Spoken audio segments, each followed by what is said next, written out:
오늘은 대제사장 예수 그리스도라는 제목으로 함께 말씀을 나누도록 하겠습니다.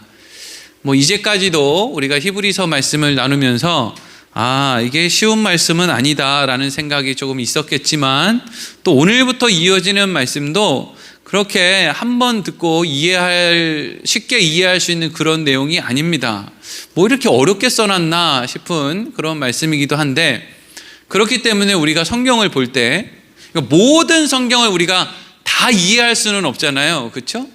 누군가가 나는 모든 성경을 꿰뚫고 있어, 난 다 이해해, 이런 사람처럼 무서운 사람이 없어요. 그 사람은 본인이 하나님이 되기 때문에 주의하셔야 돼요. 근데 여러분, 우리가 히브리서의 말씀을 다 이해할 수는 없지만 부분은 이해할 수가 있죠. 그렇죠?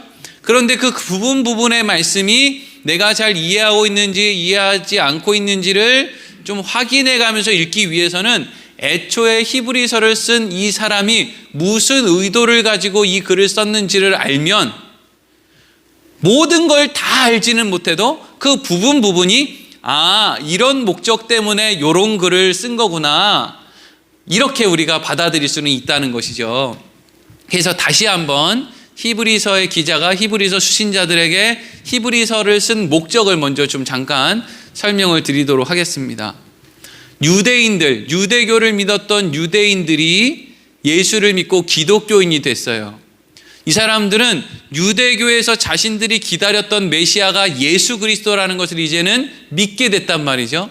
그러니까 이 사람들은 무슨 생각이 그래도 있었느냐 하면, 이제 우리가 바른 것을 알게 되었고 바른 것을 믿게 되었으니까 우리가 다른 어떤 사람들보다는, 원래 유대인들은 메시아가 이 땅에 오는 걸로 아주 그냥 세상이 뒤집어지고 유대인들 천지에 무슨 나라가 될 거라고 생각을 했는데, 어쨌든 이 유대교 출신의 기독교인들은 100번 양보를 해서, 그래, 우리가 예수를 이제 알고 믿게 되었고 메시아가 어떤 분이라는 걸 알게 되었으니까 최소한 우리가 이 땅을 살아갈 때 다른 사람들보다 엄청나게 뛰어나지는 못하더라도 그래도 다른 사람들보다 어려움을 당하는 일은 없지 않을까라고 하는, 우리가 하나님을 믿는 신앙생활을 유지하는 데 있어서 걸림돌이 되어지는 일은 없어야 되지 않을까라는 생각을 기본적으로 하고 있었어요. 우리도 좀 그런 생각도 있잖아요. 그렇죠? 처음 교회에 나와서 하나님한테 기도하고 소원 들어달라고 할 때도 있지만, 시간이 조금 지나고 나면 어떤 생각을 많이 갖냐 하면, 하나님, 제가 많은 것 바라지 않습니다. 그냥 어려운 일 오지 않고 자녀들 그냥 평범하게 잘 크고 그냥 이렇게 신앙생활 할 수 있는 그런 환경만 주셔도 돼요 라고 하는 그 정도의 바람들이 우리 안에도 있단 말이에요. 근데 예수를 믿는 사람들에게, 예수를 믿지 않는 사람들은 당하지 않아도 되는 어려움이 찾아오게 된 거예요. 그런 어려움이 찾아오니까 교회 안에서 온전한 믿음을 갖고 있지 못했던, 이제 교회 들어온 지 얼마 안 된 사람들 중에 많은 사람들이 교회를 떠나버렸어요. 여러분, 교회 안에 다 예수 믿어서 교회 안에 나와 있는 거 아니잖아요. 그렇죠? 어려움이 찾아오면 다 떠나가는 게 당연한 거예요. 그걸 이상하게 생각하지 마세요. 무슨 이 시대에 교회가 위기가 왔다는 둥, 위기가 온 게 아니고요. 원래 그런 거예요. 원래 교회 안에는 다 예수 믿는 거 아니에요. 그냥 예수 믿는 사람, 예수 어중간하게 믿는 사람, 안 믿는 사람, 이런 사람들이 모여가지고 어떻게 하다 보니까 조금 믿었던 사람, 안 믿었던 사람들이 또 믿음이 생기게 되고 이런 여러 가지 과정들이 교회 안에 일어나는 거지, 무슨 예수를 100% 믿는 사람들만 교회에 있었는데 어려움이 찾아오니까 교회 사람들이 빠져나가니까 저 사람들이 믿음을 버리고 도망갔네, 이렇게 너무 이렇게 날카롭게 볼 필요가 없어요. 그냥 그렇게 둥글둥글한 데가 교회예요. 이런저런 사람들이 모이는 데라고요. 환란이 오니까 나갈 사람들이 다 나갔어요. 어떤 사람들만 남았냐면, 그래도 난 예수를 못 떠나겠다, 이해는 못하겠는데, 이런 상황을 이해는 못하겠는데 내가 그렇다고 해서 예수를 떠날 수는 없겠다라는 사람들이 남았다 그랬죠.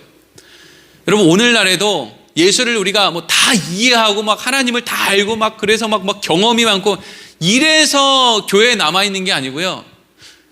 성경도 잘 모르고 무슨 그렇다고 믿음이 있어요? 그러면 믿음이 나 있다고 얘기도 감히 못하는데, 근데도 불구하고 교회를 지키고 그냥 나와 앉아있는 사람들이 있어요.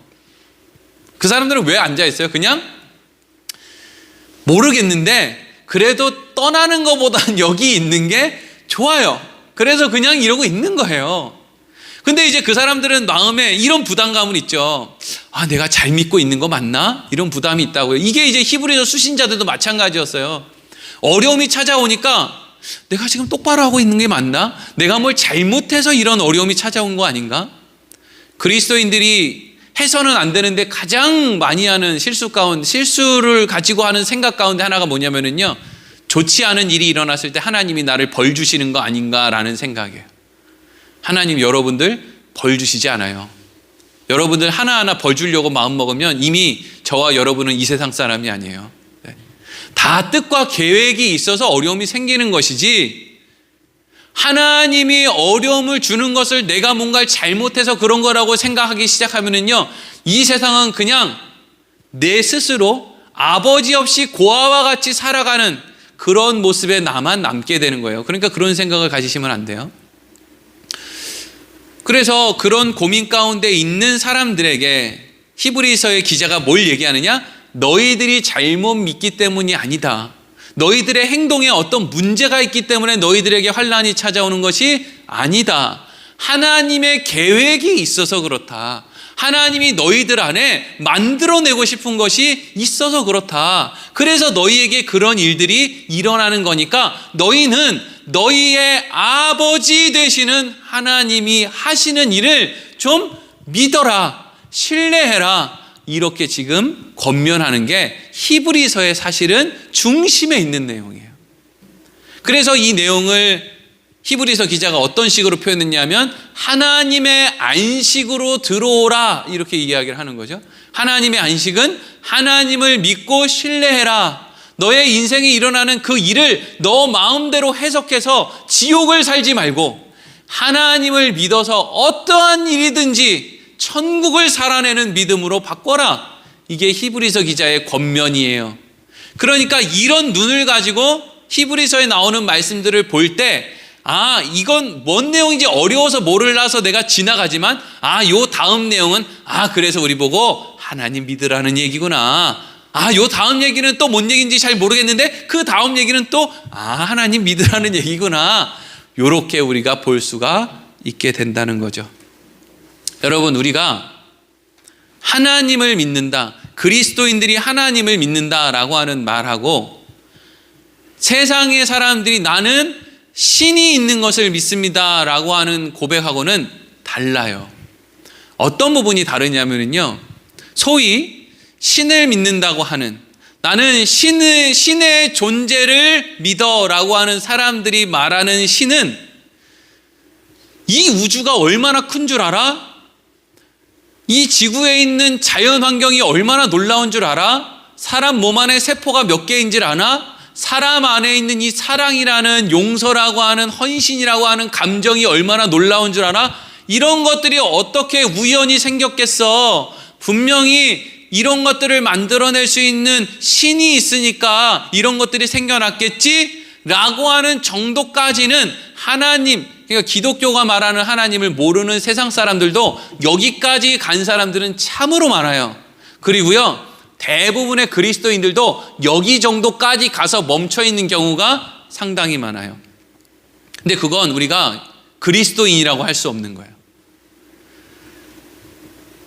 신이 있다라는 걸 믿어요 라고 하는 정도까지 가는 사람, 그래서 어떤 사람은 그 신의 이름을 하나님이라고 부르고, 어떤 사람은 알라라고 부르고, 어떤 사람은 부처님이라고 부르고, 뭐 천지신명이라고 부르고 하는 그 자리까지 간 걸로는 사람의 마음을 변화시킬 수도, 편안하게 만들 수도, 어떤 일을 할 수 있는 힘과 용기를 줄 수도 없다는 거예요. 그러니까 우리는 하나님을 믿는다고 하면서도 어떤 경우에는 하나님을 믿는데 안 믿는 것과 다름이 없는 삶을 그냥 살 수밖에 없는 거예요. 근데 그리스도인들이 말하는 하나님을 믿는다는 건 뭐냐 하면, 쉽게 표현하면 예수님을 통해서 하나님을 믿는 걸 얘기하는 거예요. 하나님을 그냥 세상을 창조한 하나님으로만 믿는 게 아니라 예수 그리스도를 하나님이 보내셔서 이 땅 가운데 나를 위해서 하신 일, 그걸 통해서 우리가 하나님을 믿는다고요.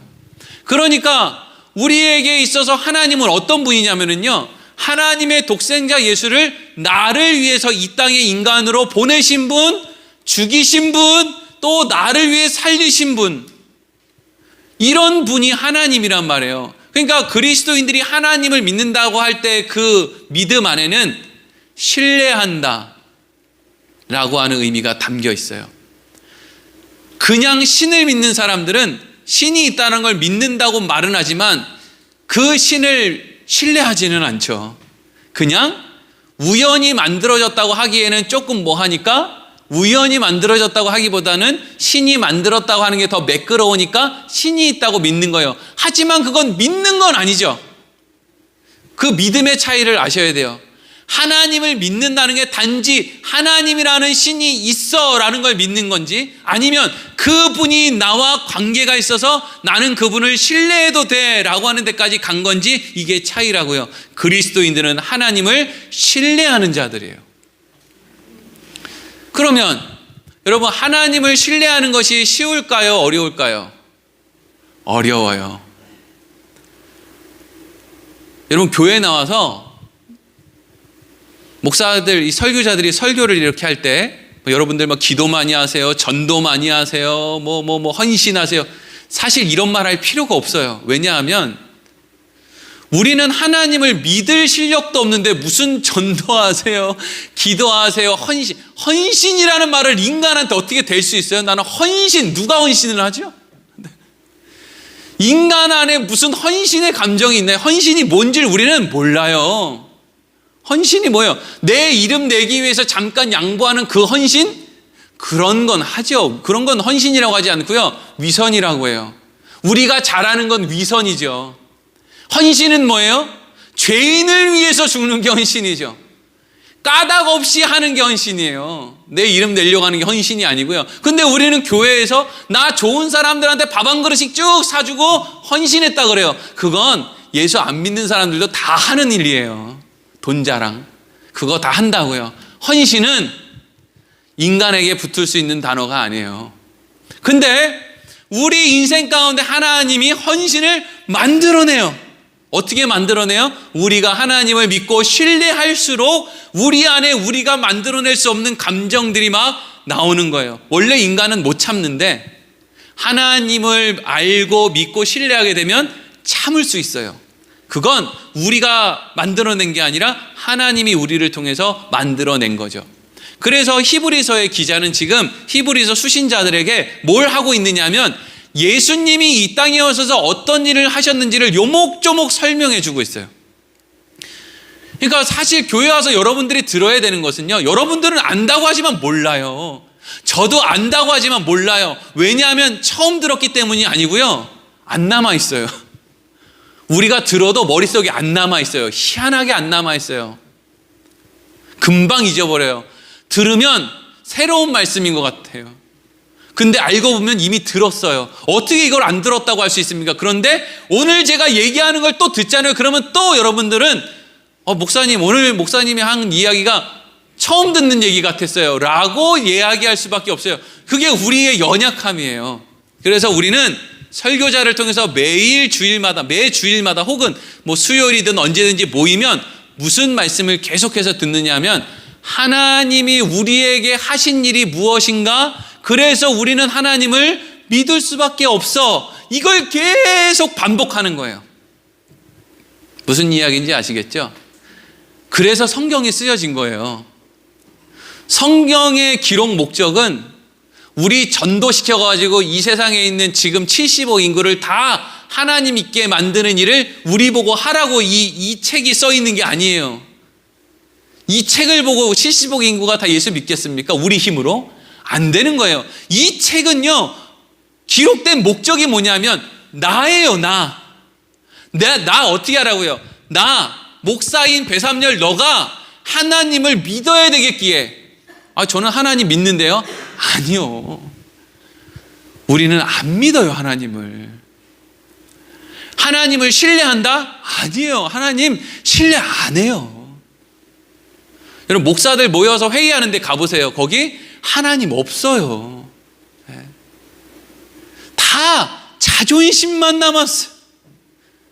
어디든지 가면 하나님을 믿노라 하는 사람들 모임에 가면은요, 그게 작게는 교회에서 하는 목장 모임이든 아니면 더 크게는 아니면 교단끼리 모이는 어떤 모임이든 목사들이 모이든 평신도가 모이든 누가 모이든지 간에 거기 하나님 없어요. 뭐만 남아요? 시커먼 인간의 자존심만 남아있어요. 그러니까 여러분들이 어디 갔는데 분위기가 영 그런 것 같다 이러면 당연하지, 이거지, 이렇게 생각을 해야지. 난 정말 목사님들 모이는 데는 안 그런 줄 알았는데 전 정말 깜짝 놀랐어요 라고 이야기하는 건 여러분들이 아직 잘 모르는 거예요. 세상을, 인간이라는 존재를 잘 모르는 거예요. 그래서 성경은 우리에게 계속 뭘 가르쳐 주느냐? 하나님은 믿을 만해요. 하나님은 신뢰할 만해요. 이걸 계속 우리의 평생을 통해서 계속 가르쳐 주는 거예요. 하나님을 믿는 게 그렇게 쉬운 일이 아니에요. 믿었다 치고 딴 거 합시다 이렇게 가는 일이 아니라니까요. 목사님이 하는 얘기가 그래서 하나님 믿자는 얘기잖아요. 이제 알겠어요. 그러니까 이제 적용을 알려주세요. 적용을. 이게 성경을 모르는 사람이 하는 얘기예요. 적용 같은 소리 하고 있는 애 아직 하나님 못 믿는다니까요. 못 믿어요. 우리는. 한경직 목사님 돌아가시면서 그랬잖아요. 목사들한테 예수를 좀 믿으라고. 예수를 못 믿어요. 예수 믿는 일이 그렇게 쉬운 일이 아니에요. 예수님 안으로 들어온다는 것과 예수님을 우리가 신뢰한다는 건 다른 얘기예요. 그래서 이제 오늘부터 좀 어렵게 들릴 수도 있는 모든 종류의 말씀들은 다 하나님이 예수님을 통해서 우리에게 어떤 일을 하셨는가를 설명하는 거예요. 그럼 하나님이 예수를 통해서 우리에게 하신 일을 왜 설명할까요? 하나님은 믿을 만한 분이라는 것을 히브리서 기자가 수신자들에게 가르쳐 주기 위해서. 하나님이 얼마나 믿을 만한 분인가. 제가 우리 애들한테 가르쳐 주는 거예요. 얘들아, 아버지도 믿고 어머니도 믿어야 되지만 더 믿을 만한 분이 있는데 그분이 바로 하나님이야. 아빠 엄마는 너희들이 담벼락 뒤로만 넘어가도 너희들이 뭘 하는지 몰라. 지켜줄 수가 없어. 너희와 함께 할 수도 없고 너희의 마음을 몰라. 그런데 모든 것을 아시는 분, 그런데 그분이 우리를 얼마나 사랑하시는지 이러한 일을 하시는 분이 있어. 이미 하신 분이지. 그러니까 그분을 우리가 믿는 건 너무나 당연한 일이야. 이런 마음으로 히브리서의 기자가 수신자들에게 히브리서를 썼다고요. 그러니까 그런 눈을 가지고 히브리서를 봐야지. 히브리서에 나와 있는 글 한 부분을 뜯어다가 봐봐, 그러니까 우리 보고 이렇게 헌신하라는 얘기지. 봐봐, 그러니까 우리 보고 이렇게 기도하라는 얘기지. 이런 식으로 가면 안 된다고요. 자, 지난 시간에 했던 히브리서 4장 15절. 히브리서 기자가 예수님에 대해서 뭘 말하고 싶은 건지 우리 다시 한번 보겠습니다. 15절 시작. 우리에게 있는 대제사장은 우리의 연약함을 동정하지 못하실 리가 아니요 모든 일에 우리와 똑같이 시험을 받으신 이로되 죄는 없으시니라. 아멘. 히브리서 기자가 예수님을 설명하는데 사실은 예수님을 이런 식으로 설명하는 건 조금 어떤 의미로 봤을 때는 좀 뭐라고 할까요? 예수님을 자랑하는 데 있어서는 별로 그렇게 도움이 되는 건 아니에요. 그렇죠? 그러니까 예수님도 우리와 똑같이 시험을 받으셨다. 예수님은 시험이 찾아올 때 딱 잘라내고 어떤 감정의 요동도 없어야 될 것 같잖아요. 그렇죠? 근데 이런 말씀은 예수님도 마음이 흔들렸다. 예수님도 하나님한테 기도할 때 하나님 내 뜻대로 마옵시고 아버지 뜻대로 하세요 라고 결론은 내렸지만 그래도 거기까지 가는 과정 속에서 예수님의 뜻은 우리와 같은 어떤 그 연약한 가운데 있었다라는 걸 지금 드러내고 있는 거예요. 그렇죠? 그러니까 사실 이거는 예수님의 어떤 위대함을 보여주기 위한 것이 아니라 예수님도 우리와 같이 연약했다라는 것을 지금 보여주고 있는 거죠. 그래서 이런 말씀을 통해서 뭘 강조하고 싶은 거냐면 예수님도 우리와 똑같은 사람으로 이 땅에 오셨다라는 거예요. 그래서 사람으로 예수님이 이 땅에 오셨기 때문에 시험을 받으셨는데 그 시험의 중심에는 뭐가 있었느냐면요, 사탄이 예수님을 세 가지로 시험했잖아요. 돌을 떡으로 만들어라, 높은 데서 뛰어내려봐라, 그리고 나한테 절하면 모든 걸 주겠다. 근데 여러분 이걸 정리하면은요, 메시아로 이 땅에 오신 예수님을 향해서 사탄이 이렇게 얘기하는 거예요. 쉽게 합시다. 이러는 거 쉽게 합시다. 그냥 쉽게 갑시다. 여러분, 오늘날 그리스도인들도요, 다 이런 기도해요. 하나님, 이 세상 쉽게 살게 해주세요. 쉽게. 땅 사면 땅값이 이렇게 올라서 그걸 가지고 사람들한테 선교하게 해주세요. 그 안에는 뭐가 없어요? 사람들한테 싫은 얘기할 이유가 없어요. 모든 그리스도인들은 사람들한테 앓는 소리 하고 싫어가지고 기도하는 경우가 많아요. 나 자존심 꺾고 저 사람한테 이렇게 앓는 소리 하기 싫으니까 쉽게 기도하면 이루어 주시고 세상에서 높은 자리 가게 해주시고 그래서 공부하면 척척 합격하고 좋은 직장 가고 돈 많이 벌고, 다른 사람은 무슨 음식 맛을 내기 위해서 하루에 10시간 20시간 노력을 하는데, 예수 믿는 사람은 한두 시간만 연구를 해도 한두 시간 연구한 사람들이 더 맛있는 음식을 만들게 해내라는 거예요. 그게 인간의 시험이에요, 여러분. 하나님은 그렇게 하지 않는다는 거죠. 근데 하나님은 그런 방법으로 하나님의 자녀들을 만들어내지 않는다는 거예요. 만약에 예수님이 메시아로 이 땅에 오셔서 사람들 만날 때마다 떡을 막 줘, 사람들 만날 때마다 돈을 막 줘, 예수님이 뭐 높은 데서 뛰어내리는 게 아니라 막 갈릴리를 막 날아다녀. 그러면 예수님이 메시아 노릇하는 게 쉽겠어요? 어렵겠어요? 쉽겠죠. 누구 하나 찍소리 안 낼 거예요. 만나는 사람들마다 머리를 조아리겠죠. 근데 예수님께서는 그렇게 하시지 않으셨다는 거예요. 왜? 그게 하나님의 뜻이니까요. 자, 다시 히브리서 기자의 머릿속으로 들어가세요. 왜 지금 히브리서 기자는 이런 이야기를 하고 있는 거예요? 봐라, 하나님이 예수님을 통해서 우리에게 만들어내고 있는 일을 봐봐. 예수님 그렇게 쉽게 메시아 노릇하지 않게 하셨지. 왜? 하나님이 나에게, 우리에게 하시고 싶은 일이 있기 때문에 예수님을 굳이 인간의 몸을 입고 이 땅에 오시게도 만들고 쉽게 메시아 노릇하게 또 하지 않고 그 길을 거쳐서 십자가와 부활을 통해서 하나님의 계획을 이루셨지. 이게 지금 다 뭘 얘기하는 거예요? 우리를 위해 하신 일인데 우리가 그걸 알면 알수록 하나님을 믿을 수밖에 없다라는 것을 설명하고 있는 것이죠. 그래서 이제 5장으로 넘어가는 건데요. 네. 5장에 느닷없이 이런 말씀으로 시작을 해요. 1절에서 4절 읽겠습니다. 시작. 대제사장마다 사람 가운데서 택한 자이므로 하나님께 속한 일에 사람을 위하여 예물과 속죄하는 제사를 드리게 하나니, 그가 무식하고 미혹된 자를 능히 용납할 수 있는 것은 자기도 연약에 휩싸여 있음이라. 그러므로 백성을 위하여 속죄제를 드림과 같이 또한 자신을 위하여도 드리는 것이 마땅하니라. 이 존귀는 아무도 스스로 취하지 못하고 오직 아론과 같이 하나님의 부르심을 받은 자라야 할 것이니라. 아멘. 갑자기 4장에서 5장 넘어가는데 5장 1절 띄워주세요. 갑자기 대제사장에 대한 설명이 나와요. 그러니까 이것도, 아니 왜 갑자기 이거 무슨 예수님 얘기하다가 대제사장 설명은 왜 나오는 거야? 라는 생각이 들면 어디로 가야 된다고요? 히브리서 기자가 히브리서 수신자들에게 하나님을 믿을 수밖에 없는 이유를 설명하기 위해서 지금 대제사장 얘기를 갖고 왔구나, 요렇게 생각을 하는 눈으로 이 말씀을 봐야 된다고요. 대제사장에 대해서 설명을 하는 거예요.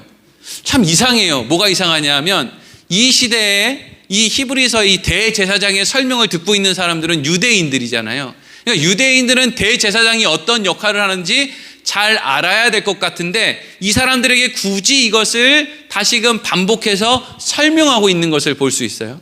우리는 이 대목에서 뭘 알 수 있냐 하면 이 당시의 대제사장이 너무 부패해서 너무 자기 역할을 하지 않아서 사실 설명해 주지 않으면 원래 대제사장이 뭐 하는 인물인지를 모르는 거예요. 지금 상황이 그래요. 그래서 지금 정치적인 대제사장만 봐오던 유대인들에게 원래 대제사장의 역할은 이러이러한 거야 라는 것을 지금 설명하기 위해서 이렇게 부연 설명을 하고 있고요. 그리고 이 시대에는 지금 예루살렘 성전에 법궤도 없고 제대로 된 제사가 진행되지를 않아요. 이미 무너지다가 다시 지어놓은 거기 때문에. 그래서 대제사장의 역할에 대해서 다시금 설명을 하는데, 대제사장은 특징이 뭐냐 하면은요, 대제사장은 인간들을 대표해서 하나님 앞에 용서를 구하기 위해서 나아가는 사람이에요. 대제사장이 뭐라고요? 사람이에요, 사람. 근데 이 대제사장은 모든 인간들의 죄를 같이 짊어지고 가는데 이 사람은 어떤 사람이냐 하면 이 사람 자기 자신도 허물이 많은 사람이에요. 그래서 대제사장이 허물이 없어서 하나님 앞에 나가는 게 아니고 대제사장도 허물이 많은데 그래서 허물이 많은 사람들의 짐을 같이 죄의 짐을 짊어지고 1년에 한 번씩 하나님 앞에 나아가서 용서를 대표적으로 용서를 받는 일을 하는 사람인데 이 사람도 죄가 있기 때문에 임의로 이 사람이 다른 사람들보다 뭐가 나아서 자기가 뭐 투표해서 결정되는 게 아니라 하나님이 대제사장을 어떻게 했느냐? 결정했다. 하나님이 죄인들 가운데 뽑았다 이거예요. 그래서 세워진 것이 대제사장이다. 이 이야기를 하고 있어요. 그럼 예수님 이야기하다가 왜 갑자기 대제사장 이야기를 하느냐? 예수님이 그런 대제사장의 역할을 하기 위해서 하나님이 뽑아서 우리에게 보내주신 분이다라는 걸 지금 설명하기 위함이에요. 5절 말씀 읽겠습니다. 시작. 또한 이와 같이 그리스도께서 대제사장 되심도 스스로 영광을 취하심이 아니요 오직 말씀하신 이가 그에게 이르시되 너는 내 아들이니 내가 오늘 너를 낳았다 하셨고 아멘. 자, 5절 그냥 두세요. 보세요. 예수님이 이 땅에 인간의 모습을 입고 오신 이유가 대제사장 역할을 하기 위함이래요. 그래서 예수님이 이 땅에 인간의 모습으로 대제사장이 되기 위해서 오셨는데 이건 예수님이 어느 날 갑자기 하나님 제가 이 일을 해야 되겠습니다 라고 한 게 아니라 하나님이 예수님에게 네가 이러이러한 일을 해야 되겠으니 너는 인간의 모습을 입고 그 땅에 가서 사람들의 죄를 대신해서 죽는 대제사장의 역할과 또 온전한 희생 제물의 역할을 네가 좀 해야 되겠다라고 하나님이 먼저 예수님에게 말씀을 하셨다는 거죠. 그렇죠? 사실 하나님이 먼저 얘기했느냐 예수님이 먼저 얘기했느냐 이건 중요하지 않아요. 왜? 하나님은 한 마음 한 분이시니까요. 근데 히브리서 기자가 지금 이런 식으로 표현하고 있는 이유는 뭐냐 하면 하나님이 얼마나 믿을 만한 분인지를 설명하고 있는 그 지금 순간이기 때문에 이렇게 지금 표현을 하고 있는 거예요. 하나님이 예수님을 뽑아서 이 땅에 제사장 노릇을 하기 위해서 보냈다. 근데 하나님이 보낸 그분이 그냥 뭐 수십만 수백만 되는 천사 중에 하나를 뽑아서 이 땅에 보낸 게 아니고 누구를 보냈다는 거예요? 아들을 보낸 거다. 지금 이 이야기를 뭐 믿어지느냐 안 믿어지느냐 이런 눈으로 보면 안 되고요. 왜 하나님이 이렇게까지 하시는가 이런 눈으로 봐야 되는 거예요.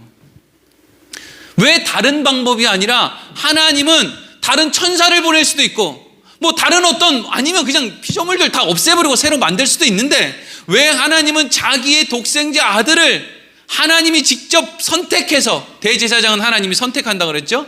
예수를 하나님이 직접 선택해서 이 땅에서 인간의 몸을 입혀서 이 땅에 대제사장의 역할과 또 온전한 흠이 없는 제물의 역할을 하기 위해서 하나님이 왜 이 땅에 보내셨는가 그 일을 하나님이 지금 하셨다라는 거죠.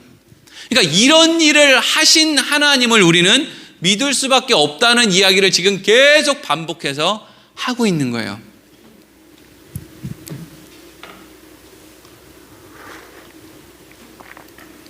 코로나가 얼른 끝나서 마스크를 벗어야 알아듣고 있는 건지 안 알아듣고 있는 건지 이게 못 알아들어서 졸린 건지 아니면 마스크에서 뜨거운 바람이 이렇게 올라오니까 이게 눈꺼풀이 자연스럽게 무거워질 수밖에 없는 건지 이거를 분명하게 알 텐데 하여튼 뭐 이 코로나가 잠잠해질 때까지는 마음의 평안을 가지시고 다 알아듣는 것처럼 보이니까 제가 이렇게 이제 설교 중에 그 창세기 그 에덴 동산에 있었던 일부터 이렇게 쭉 연결해서 예수님까지 이렇게 설명을 중간중간 해드리는 때가 있거든요. 여러분 이때마다 아유 목사님 아는 얘기 또 하시니 이렇게 하지 말고요.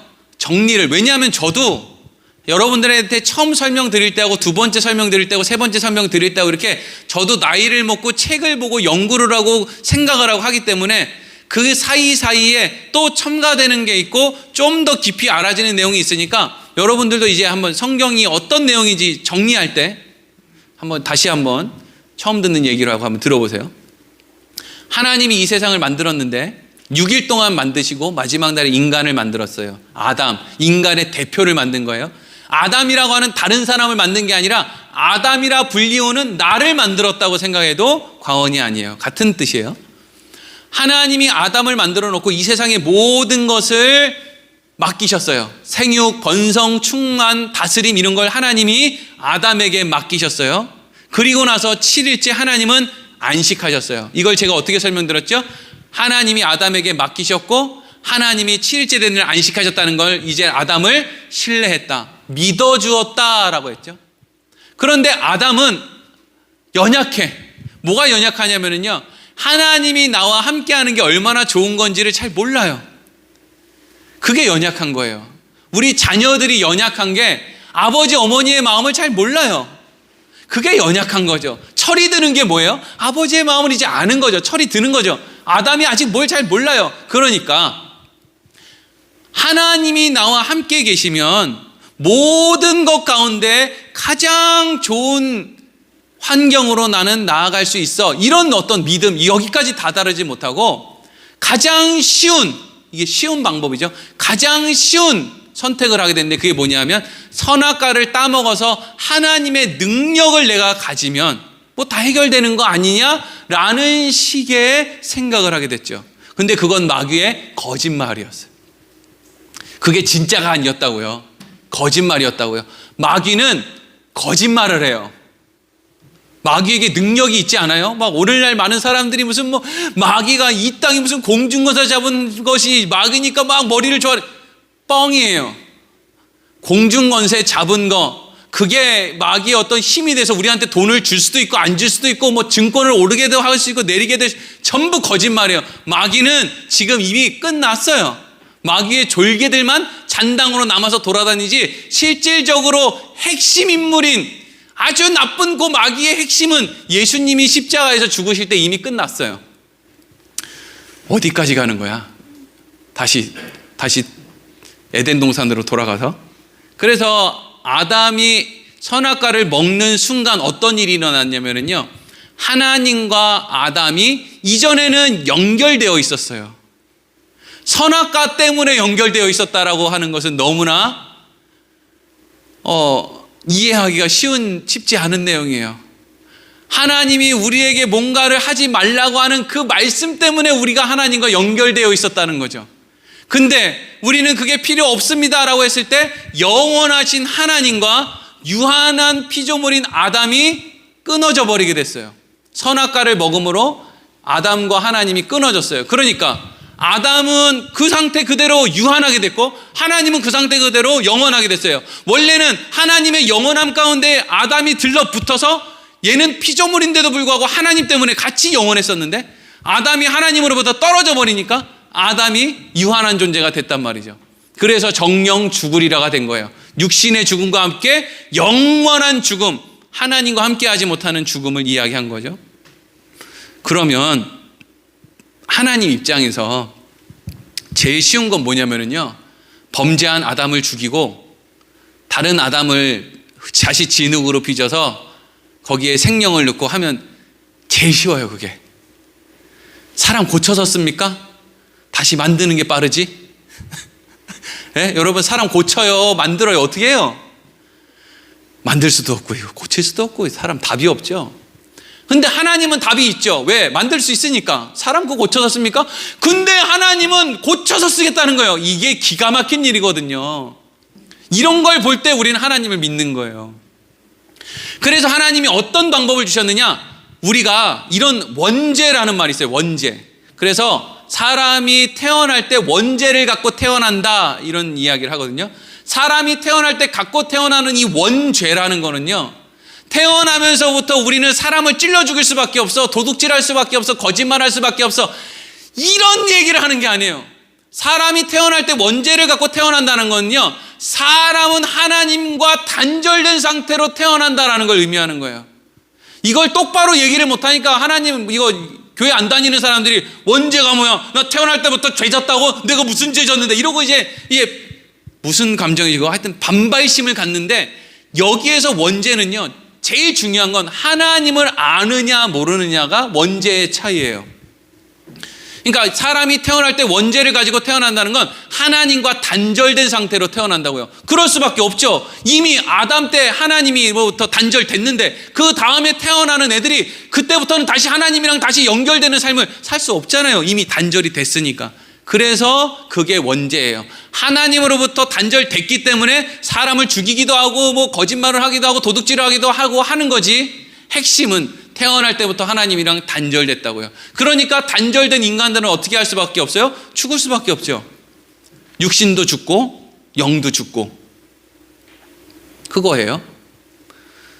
근데 하나님께서 이 족보, 첫째 아담이라고 불려요. 하나님 앞에 범죄해서 선악과를 따먹고 원죄를 가지고 쭉 내려오는 그 족보를 첫 번째 아담의 족보라고 해요. 근데 그 첫 번째 아담의 족보를 하나님이 끊어버릴 거예요. 어떻게 끊어버리느냐? 죄가 없는, 인간이기는 하지만 죄가 없는, 하나님이 특별하게 그렇게 만들어낸 동정녀 마리아의 몸에서 특별하게 하나님이 만들어낸 유일한 죄가 없는 그 인간. 이게 말이 돼? 어떻게 남자를 모르는 여자가 아이를 낳아? 이런 얘기를 하는 건 웃긴 얘기예요. 왜? 하나님이 천지를 창조했다라는 전제로 우리가 지금 성경을 보고 있는데 왜 그런 일을 하셨느냐가 중요하지, 그걸 할 수 있느냐 없느냐는 지금 따질 게 아니에요. 하나님이 온전하게 만들어낸 그 죄 없는 인간 예수 그리스도를 보내서 십자가에서 죽임으로, 예수가 죽음으로 어떤 일이 일어났냐면 첫째 아담이 가지고 있던 원죄를 가지고 흘러내려오던 그 아담의 족보가 이제 끊어지는 거예요. 안 어렵죠? 족보가 끊어졌어요.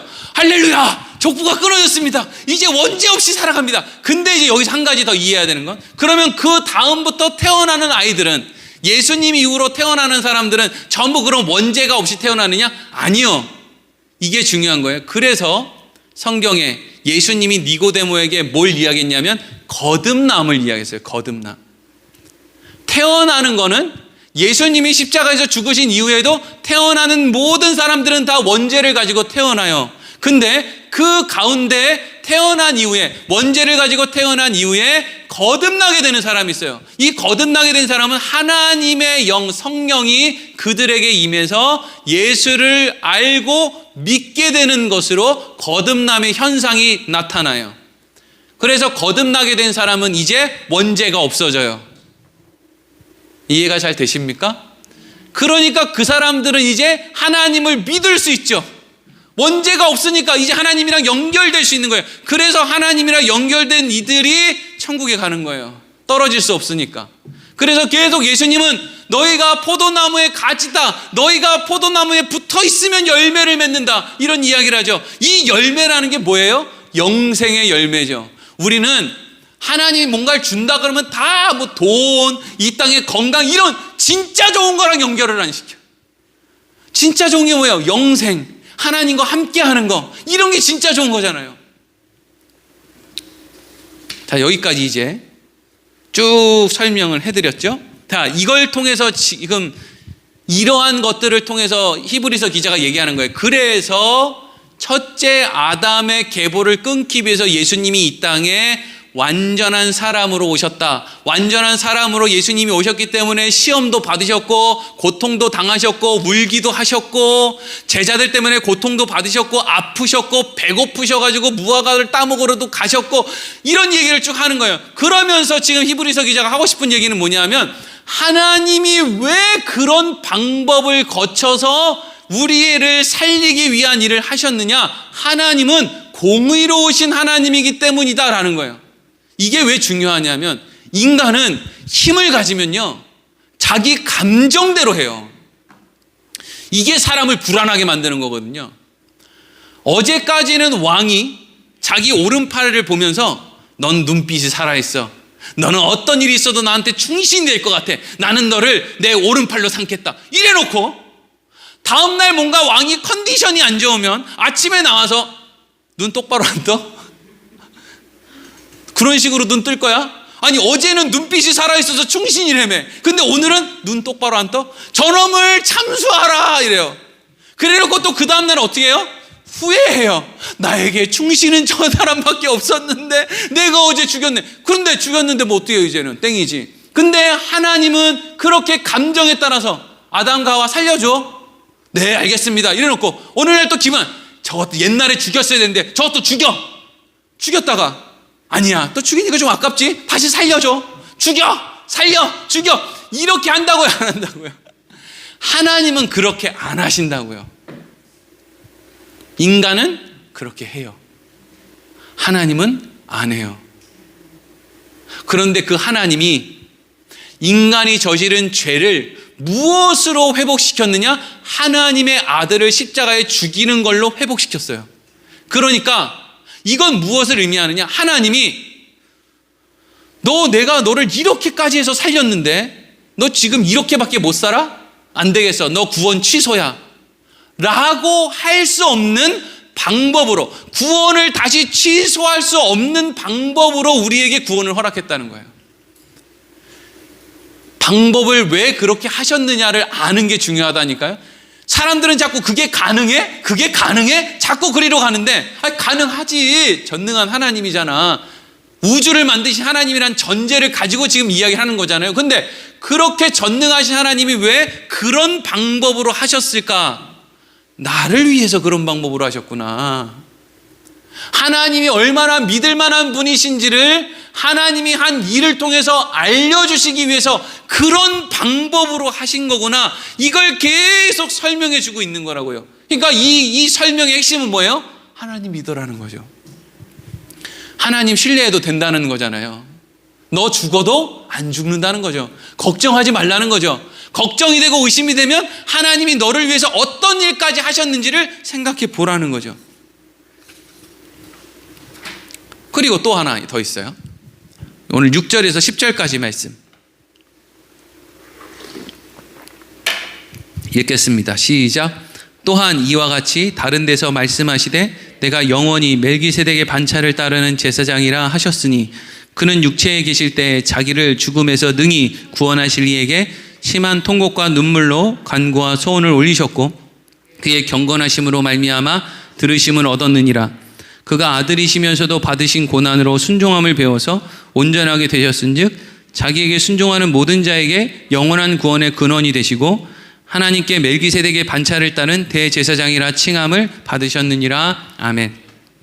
1절과 10절에 멜기세덱의 반차라는 말이 나오는데 이건 설명하기 위해서는 좀 시간이 필요하니까 다음 시간에 멜기세덱의 반차에 대해서 설명을 하도록 하고, 지금 읽었던 7절에서 10절까지의 말씀을 7절 띄워줘 보세요. 7절에서 10절까지의 말씀을 조금 이렇게 설명을 드릴 거예요. 예수님이 육체에 계실 때, 다른 말로 하면 육신으로 이 땅에 하나님의 어떤 뜻을 가지고 이 땅에 육체를 가지고 이 땅에 오셨을 때 예수님이 어떻게 살았다는 거예요. 지금 자기를 죽음에서 능히 구원하실 이 하나님에게 예수님이 어떻게 했대요?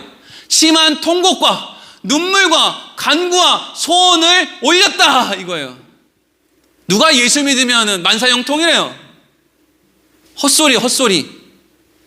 예수 믿으면 만사형통이다. 형통, 방통, 무슨 뭐 물통, 인통. 그런데 좀 가지 마세요. 이제는 철이 좀 들어야죠. 아니라는 걸 알아야지. 100년이나 믿었는데 대한민국이. 예수님 지금 어떻게 했나 봐봐요. 예수님이 어떻게 했대요? 울었대. 통곡과 눈물과 간구로 예수님이 하나님한테, 하나님 너무 힘들다고, 막 죽겠다고, 나 좀 살려달라고 그랬다는 거잖아요. 예수님도 통곡과 눈물과 간구와 소원을 가지고 살았는데 뭔데 너는 뭔데 만사형통인데. 이렇게 우리가 해야 된다니까요. 누가요? 여러분들이 누구한테? 설교자들한테. 너 뭔데 너는 뭔데 그런 얘기를 하는데, 야 예수님도 눈물과 간구와 소원을 하나님께 올리며 쩔쩔매면서 살았는데 넌 뭔데 떵떵거리면서 형통하게 사는 방법이 있다고 헛소리 하는 건데, 이러고 가야 된다고요. 누가요? 여러분들이. 그래야 목사들이 정신을 차리고 이상한 짓을 안 하지. 근데 그냥 목사들이 형통하게 사는 방법이 있다 그러면 교인들도 진짜 있어요? 없어요, 없어. 예수님이 없다는데 왜 목사가 있다 그런다고 거길 따라가? 없다고요, 없어. 택도 없는 얘기 하지 마세요. 전도 많이 하면 복 받는 거 아니에요? 아니, 전도 많이 하면 많이 힘들어. 많이 실망하고요. 끝이에요, 그거. 내가 전도한 사람이 나중에 교회에서 나 힘들게 해요. 몰라요, 그거? 지금 예수를 믿은 지 대한민국에 100년이 넘었는데, 아니, 그걸 몰라요? 내가 전도한 사람이 날 힘들게 해요. 내가 은혜를 베풀어 준 사람이 그 사람이 날 힘들게 해요. 뒤에서 나를 욕하는 사람은 다 나 잘 아는 사람이에요. 모르냐고요, 그거. 복 받기는 뭘 복을 받아? 아유, 이거 우리 노예 목사님들이 알면 또 불려가가지고 한 시간 또 그러면 안 된다고. 그럼 교인들이 충성봉사 안 한다고. 충성봉사 필요 없어요. 교회에 충성봉사 하는 사람들 때문에 힘들어.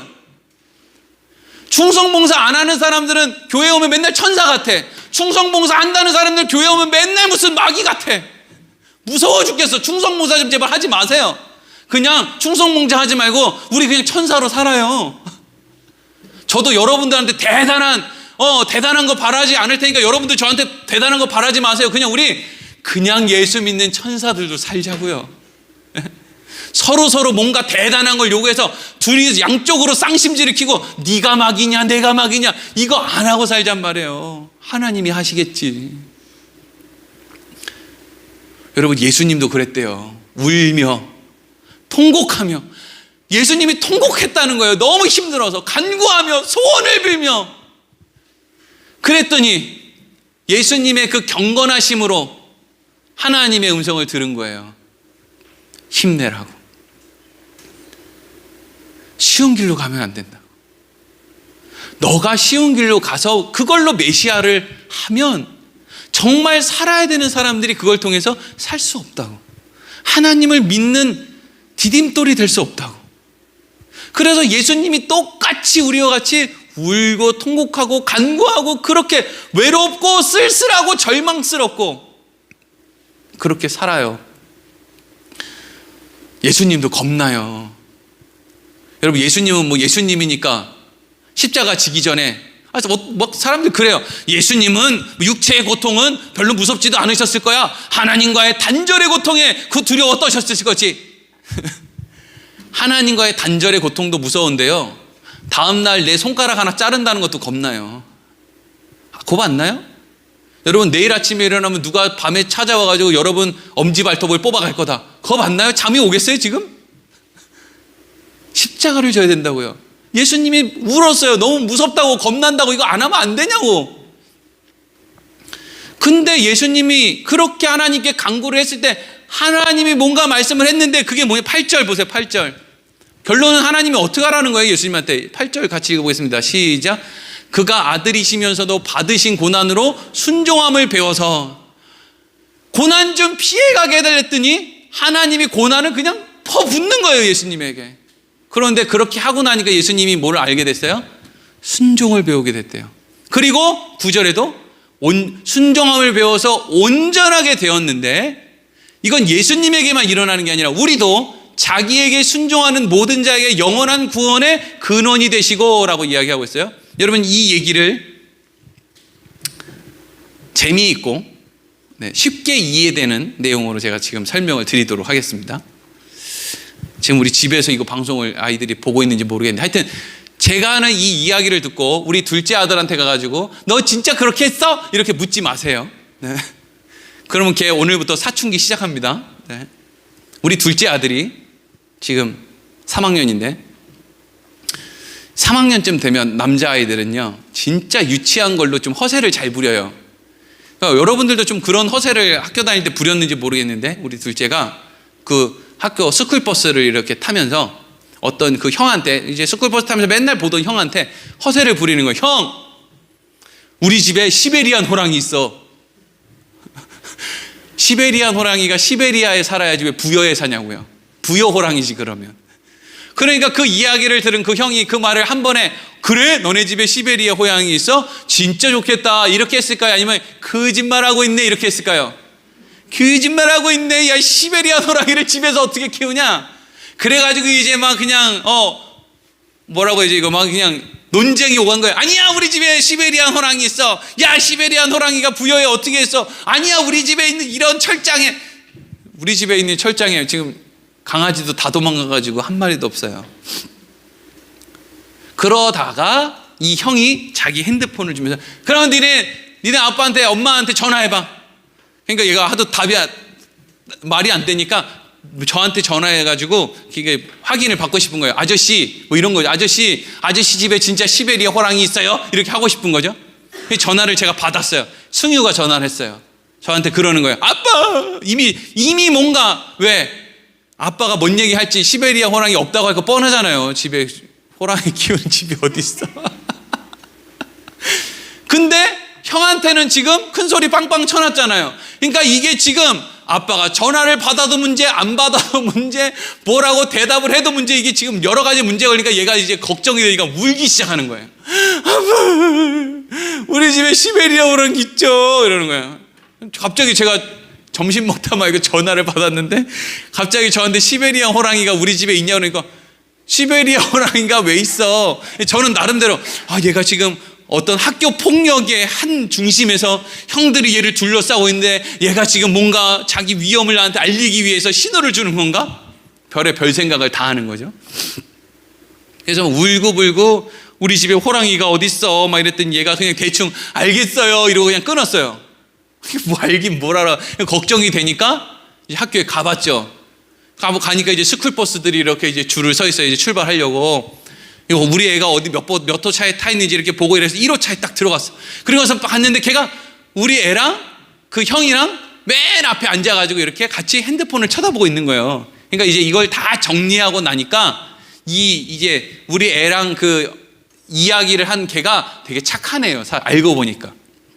그러니까 얘가 하도 이 어린애가 거짓말을 하고 막 뻥을 치니까, 야, 너 그거 거짓말 좀 하지 마. 요 얘기를 하고 싶었던 거고, 이 이야기를 하고 나서 막 전화도 하고 이러니까 얘가 막 우니까 불쌍하니까 지 핸드폰으로 데이터 아깝게 지 핸드폰으로 얘랑 같이 뭐 재미난 뭐 동영상을 하나 보고 있는데, 승유는 이제 그 형이 그렇게 해줬지만 뭔가 그래도 어려운 마음이 이렇게 좀 상실감 거짓말이 들통난 거에 대한 어떤 그 부끄러움 막 이런 것들이 복합적으로 와서 혼자서 막 시시 울면서 거기 있더라고요. 뭔 얘기를 하려고 이렇게 장황하게 얘기를 해? 그래서 제가 이제 버스에 올라탔어요. 맨 앞에서 애가 막 울고 있고 옆에는 등치 큰 애가 있고 막 이러니까, 아니 이놈이 우리 승유를 때렸나 이런 생각이 막 번쩍 드는 거예요. 목사도 별 수 없어요. 아무것도 아니에요. 이거 무슨 침착하게 자초지종을 물어보고 이게 되냐고요. 지금 애는 울고 있고 등치 큰 애가 옆에서 이렇게, 왠지 그때 그 아이의 표정은 마귀 같았어요. 알고 보니까 천사였는데. 그래서 막 거기서 제가 막 누가 우리 승유 때렸어 이랬더니 얘도 이제 겁나잖아요. 어떤 아저씨가, 등치 큰 아저씨가 와가지고 막 소리를 지르니까. 그러니까 얘도 똑바로, 아니 사실은 승유가 자기네 집에 호랑이 있다 그래가지고 그거 얘기하다가 이렇게 됐어요. 말을 못하는 거예요. 그러니까 얘도 그게 아니고요 막 그냥 정신 발집 나갔어요. 얘도. 그래서 얘도 더 버벅버벅 대길래 승유 손을 잡고, 니네들 앞으로 승유 괴롭히거나 자꾸 그런 걸로 막 이러면 다시 다 혼나 막 이러고 이제 손소리를 뻥치고 내려가지고 집으로 왔는데, 웬걸요? 승유를 캐묻고 자초지종을 물어보고 또 선생님한테 그런 일이 있었다고 이야기를 하는 과정에서 이건 100% 승유의 허세가 만들어낸 거짓말의 결과였다는 걸 알게 됐죠. 지금부터 중요해요. 이게 이제 오늘 방금 읽었던 7절에서 9절까지 말씀이랑 연결되는 거예요. 그래서 제가 어떻게 했느냐 하면, 승유를 그 앞에 세워놓고 제가 막 타박했던, 승유랑 언쟁을 했던 걔네 집에 전화를 했어요. 그래서 승유가 다 듣고 있는 앞에서 걔네 부모님한테 죄송하다고, 잘못했다고, 한 번만 용서해달라고, 이러이러한 일이 있었다고 사과를 했죠. 그리고 그 애한테, 아까 전에 막 긴장해서 막 말도 못했는 걔한테 전화를 받고서, 야, 아까 전에 아저씨가 정말 미안해. 내가 그거 상황을 잘 모르고 너한테 막 힘을 가지고 막 큰 소리 치고 이렇게 했는데 정말 내가 잘못한 것 같아. 나 용서해 줄 수 있어? 이랬더니 걔가 웃으면서, 아이, 그거 갖고 그러세요. 괜찮아요. 이렇게 이야기를 하고 걔네 부모님도 이해를 해줘서 그렇게 끝났어요. 승유는 옆에서 그 전화를 다 들었죠. 그리고 승유는 엉덩이를 맞았어요. 이렇게 안 할 수 있잖아요. 그냥 아이고 하여튼 남자애들 왜 전부 다 허세를 저렇게 떨고 저런데, 그리고 그냥 모른 체 하면 제가 뭐 누구한테 전화해서 감정 상할 일도 없고 괜히 엉덩이 때릴 일도 없고 이런 일 없잖아요. 근데 우리는 그렇게 하지 않죠. 어떻게 합니까? 걔네 부모한테 괜히 전화를 해가지고 하지 않아도 되는 민망한 그런 사과를 계속하고 그 꼬마한테 전화를 해서 그 민망한 상황을 계속하는 거예요. 그런 과정을 통해서 성유는 이제 점점 철이 들수록 뭘 알게 돼요? 아, 우리 아버지는 내가 바른 사람이 되기를 원하는구나. 우리 아버지가 원하는 길로 가면 나는 다른 건 모르겠는데 바른 사람은 되겠구나. 그게 지금 하나님이 예수님을 통해서, 하나님이 우리를 통해서 고난을 계속 주시면서 그 고난을 통해서 우리를 온전하게 만드시려고 하는 것과, 그리고 그렇게 온전하게 만들기 위해서 우리를 쉽게 살지 않도록 만드시는 하나님을 우리가 알면 알수록 하나님이 나한테 만들어내려고 하는 걸 보니까 하나님은 정말 믿어도 될 만한 분이구나 라는 것으로 우리가 가게 된다는 거예요.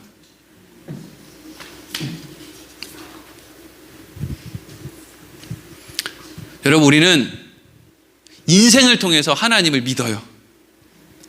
어느 날 부흥에 한번 참석했다고 하나님을 믿는 게 아니고요, 우리의 삶 전체를 통해서 하나님을 신뢰하게 되는 거예요. 그런데 대부분의 과정은요, 우리의 실수를 통해서 하나님을 더 많이 배워요. 우리가 잘못된 선택, 내가 분명히 이건 잘하는 일이야 라고 선택해서 내 인생을 다 걸었는데 알고 보니까 그게 완전히 쓸데없는 일이었어요. 근데 그 일이 분명히 내 선택이고 내가 만들어낸 잘못된 일에 대한 결과였는데 하나님은 그러한 일을 통해서 하나님을 신뢰하는 더 큰 일을 만들어내시는 거예요. 그래서 그걸 알게 되는 사람은, 하나님을 믿고 신뢰하게 된 사람은 하나님의 안식에 들어오는 것이고, 그 사람의 그 하나님을 신뢰하는 그 마음을 예수님은 뭐라고 하느냐? 천국이 여기 있다 저기 있다 하지 말라, 천국은 네 안에 있다 이러죠. 이미 하나님이 너와 함께 하시는 그 순간, 네가 하나님을 신뢰하는 그 순간 네 안에는 하나님의 나라가, 하나님의 안식이 이미 시작되었다라고 이야기를 하고 있는 거예요. 히브리서 수신자들의 삶이 고단하겠죠. 근데 그 사람들에게 히브리서 기자는 기도 열심히 하면 하나님이 상황을 바꿔주실 거야 라고 하지를 않았고요, 히브리서 기자는 하나님을 믿어봐.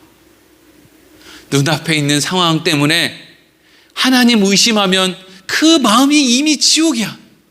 어떤 상황이라도 너와 함께할 너의 아버지 되신다고 이미 하나님이 말씀하신 예수 그리스도의 십자가를 통해서 그걸 번복할 수 없는 상황으로 너에게 다가오시는 그 하나님을 믿고 신뢰해. 그 하나님은 너를 고아와 같이 두지 않으실 거야.